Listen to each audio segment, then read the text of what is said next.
الكرامة. مصر التي قال عنها رسول الله صلى الله عليه وسلم أهلها في رباط إلى يوم القيامة. من يقول عن مصر أنها أمة كافرة؟ إذن فمن المسلمون؟ من المؤمنون؟ مصر التي صدرت علم الإسلام إلى الدنيا كلها، صدرته حتى إلى البلد الذي نزل فيه الإسلام. هي التي صدرت علماء الدنيا كلها علم الإسلام.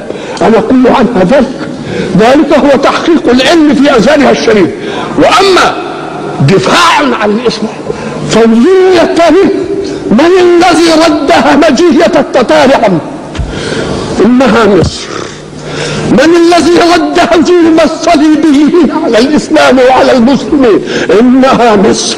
وستظل مصر دائما رغم أنف كل حاقد أو حاسد أو مستغل أو مستغل أو مدفوع من خصوم الإسلام هنا أو خارج هنا.